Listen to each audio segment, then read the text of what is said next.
Through the first 3 weeks of the NFL season, I have learned a lot. And one of these things that I have learned is that the NFL is impossible to predict. And I say that because, it truly is impossible to predict. Like, it's so hard to accurately predict things in sports in general, but especially in the NFL. And I think these first 3 weeks of the season are a perfect show of that because these first 3 weeks have been absolutely wild and crazy. And week 3 might be the craziest of the first 3 weeks of the season. And you know what this is. My week 3 reactions. It's a little late, but it's still getting put out there. Steelers versus Browns. I did not watch most of this game, I'm going to be honest.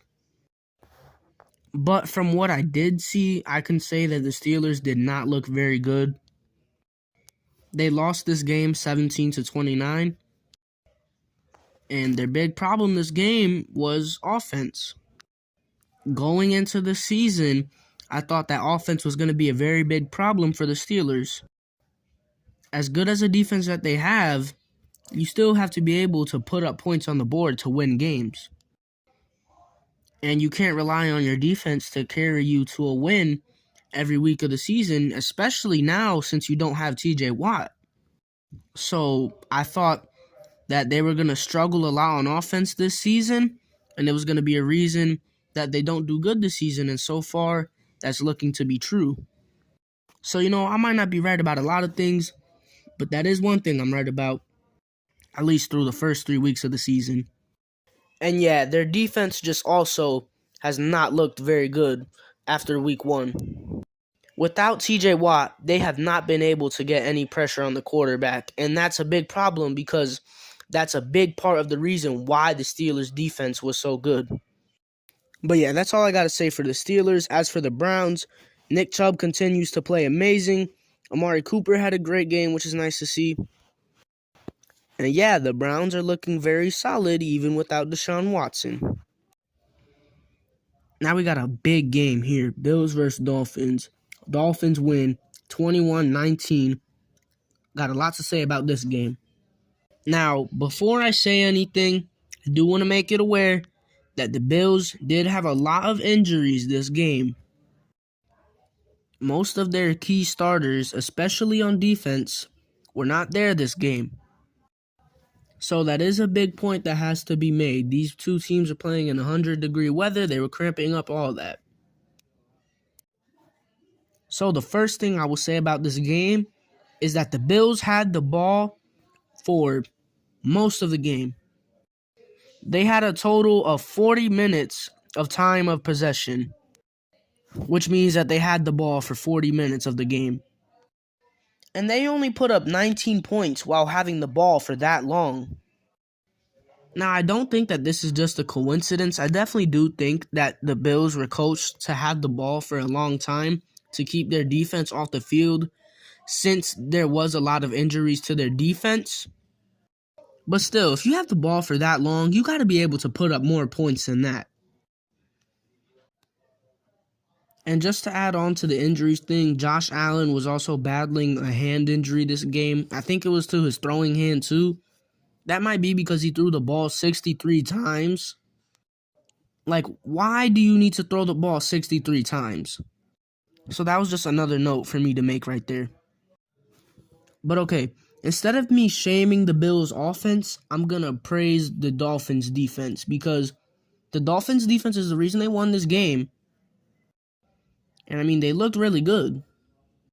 At least in the red zone, because if your opponent has the ball for 40 minutes, you're obviously letting them put together long drives, but you're not letting them end up in touchdowns. Just field goals or red zone stops. So even though the Dolphins' defense would let the Bills make a drive down the field, they wouldn't let them finish it. So shout out to their defense because that's honestly what won them this game. Also, late in the game, I'm pretty sure final 2 minutes or something. I don't remember it that clearly, but it was late. It was a 4th and goal, and Josh Allen just completely noodle-armed to the running back that he was throwing to. The guy was wide open in the end zone for a touchdown. All Josh Allen had to do was just toss it 2 yards, and he didn't do that. And they honestly probably would have won if they succeeded that play.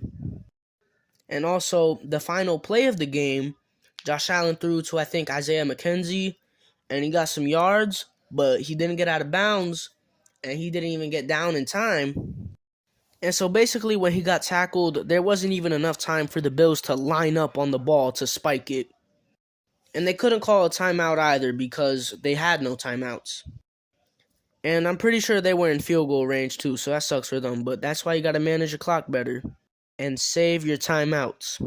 Now, as for what this game means, the Dolphins are 3-0. They look very good. And the Bills are 2-1. They just lost this game.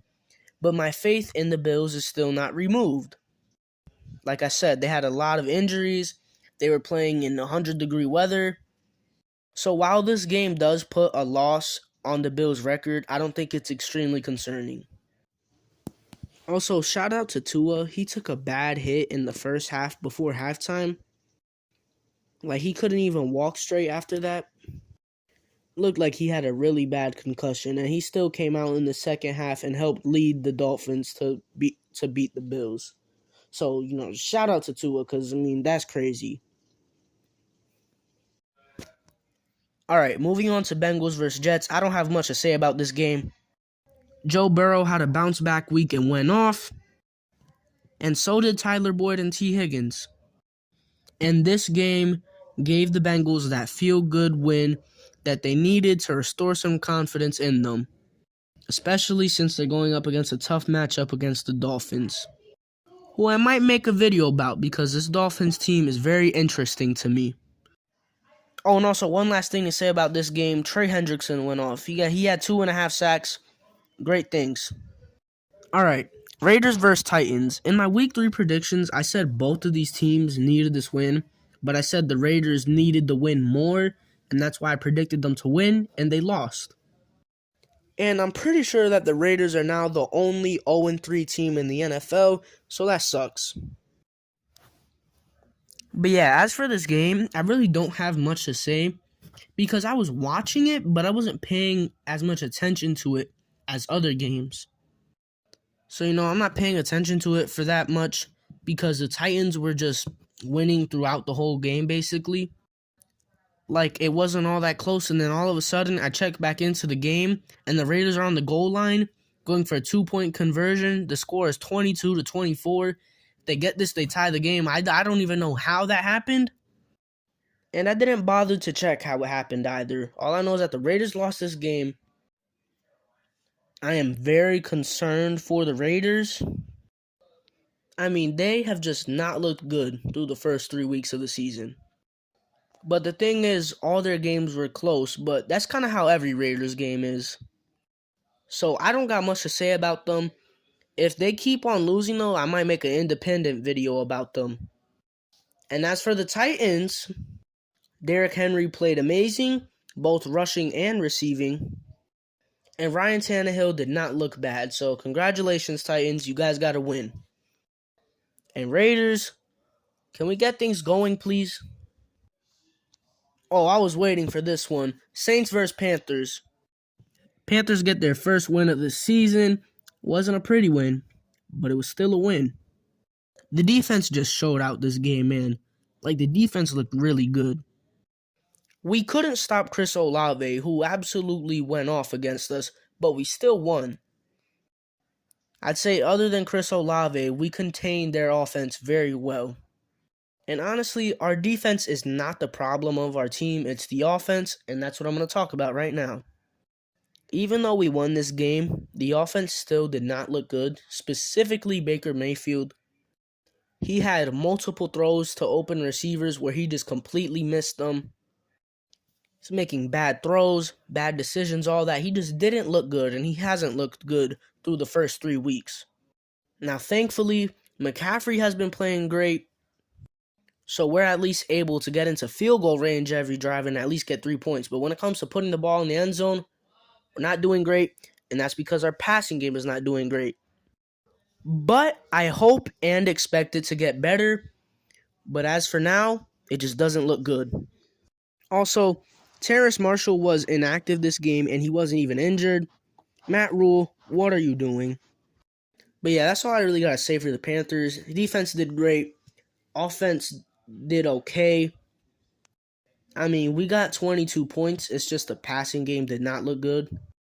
And as for the Saints, they continue to struggle on offense. They did it last week against the Bucs. They struggled this week against us. I don't know what's going on over there. Is Jameis the problem? I don't know. I think the Saints are a very interesting team right now. Now, Ravens versus Patriots, this game was just all over the place. So I don't even really know what to say, but I'll say this. Lamar Jackson is him. That's all I'm going to say. Mark Andrews played great, had almost 90 receiving yards, had 2 touchdowns. And as for the Patriots, I don't know what to say about them. Everything was all over the place for them. Mac Jones, 321 yards, but no touchdowns and 3 interceptions. Also, towards the end of the game, he got hit and he got up limping. He looked pretty hurt, so that's not a good sign. Their running game looked pretty good. It's the same system the Patriots have always had, where they always have 2 or 3 running backs that always produce. And also, Devontae Parker went absolutely off this game. 5 receptions, 156 yards. But yeah, I really don't know what to say about that game. It was just a mess. The Ravens look good, but they're also kind of confusing. I mean, this just proves how important Lamar is to that team. All right, Lions-Vikings. I didn't really watch this game, but I wish I did because it looked very interesting. Final score, 28-24. Vikings win, and that was just a good win for them. I mean, I can't really say it was a good win because they almost lost to the Lions. But nonetheless, they did win. KJ Osborne played great. He caught the game-winning touchdown. Thielen also got a fair amount of targets this game. And after week 1, Justin Jefferson just has looked absent. Now, is this because teams are throwing more defenders at him? Maybe. And that's why other receivers like KJ Osborne eat up. But nonetheless, Justin Jefferson definitely does have to get back on pace after a rough 2 weeks. But can he do that when teams are scheming against him? Also, Dalvin Cook played great, but he got injured in the second half. I don't know what the injury is and how significant it is, but that is still something to note. And as for the Lions, they were competitive in this one, so that's good for them. I mean, they were winning for most of the game. And also, Jamal Williams went absolutely off. Solid game. I might go back and watch the highlights. All right, this next one we can fly through. Eagles, Commanders. Eagles looked great. Their defense is elite. They got 9 sacks. Yes, 9 sacks. Their offense also proves to be great. Many different receivers eating. Devonta Smith is him. Jalen Hurts, another great game. And the Eagles are looking like one of the best teams in the league so far. Chiefs, Colts. How in the world do the Colts tie to the Texans, lose to the Jaguars, and then beat the Chiefs in the span of 3 weeks? I have no idea. They are by far the most confusing team in the NFL. But they beat the Chiefs, and I'm happy for them. It's a big win for them. I don't know what was up with the Chiefs this game, but they just didn't look good. I do know that there was a lot of issues within the Chiefs, though. Like, I saw Mahomes arguing with the Chiefs' offensive coordinator. So that's obviously just not a good sign of things. But shout out to the Colts. Their defense balled out today. They won them the game. Because, I mean, you hold the Chiefs to 17 points. That's a good job to your defense. But I did also notice that the Chiefs left 6 points up on the board by a missed field goal. And then one that, like, I don't even know what happened on. I don't know if the snap got messed up or something. But it looked like they wanted to kick the field goal, but they had to end up going with a fake field goal or something. I don't know. It was weird. But they left 6 points up on the board because of shenanigans like that. So who knows? The Chiefs probably win this game if it aren't for those plays. But I'm still going to give credit to the Colts. They won this game. It's a great win for them after having a rough start to the season in the first 2 weeks. That final play for them that ended up clinching the game was great. I'm not even going to try to describe it. Go check it out. So shout out to the Colts. Moving on to the Texans versus Bears. I absolutely did not watch this game. I did not have any interest in it. The Bears win though. How in the world are they 2-1? I have absolutely no idea. I mean, maybe because Khalil Herbert looked like one of the greatest running backs of all time out there. I don't know. 20 rushes, 157 yards, 2 touchdowns. What the hell? And as for the Texans, Dameon Pierce played very well. Happy to see that. I think he's a dark horse for Offensive Rookie of the Year. But yeah, Bears win. They're somehow 2-1. I'm so confused. Jaguars versus Chargers. I'm not even going to say nothing about this game. This is embarrassing. I'm not going to say anything. I don't care if Herbert was playing hurt. You lost by 28 points to the Jaguars. That is inexcusable for a team that has expectations of being contenders. They also have many injuries, and we could be witnessing the downfall of the Chargers before they were ever even up. I'll talk about that later, though. As for right now, you lost to the Jaguars. Yeah, nothing more I gotta say about that game. Chargers, I am very disappointed in you guys. Alright, now let's talk about the better team in LA, the Rams, who took on the Cardinals this week and beat them. Yeah, didn't watch this game, but looking at the stats, Hollywood Brown is looking very good. Caught 14 passes for 140 yards. And I just pointed this out because for some reason I thought he wasn't even playing for some of the season because I thought he was suspended. I don't know why. But yeah, not much to say about this game. Cardinals didn't win. They're another pretty confusing team this year. And as for the Rams, it wasn't a very pretty win again. Only won by 8 points, but they still won. Ben Skowronek was the leading receiver for the Rams. And also, Cam Akers has steadily climbed his way back into actually doing stuff in football games after not doing anything week 1. He's actually played pretty solid week 2 and week 3.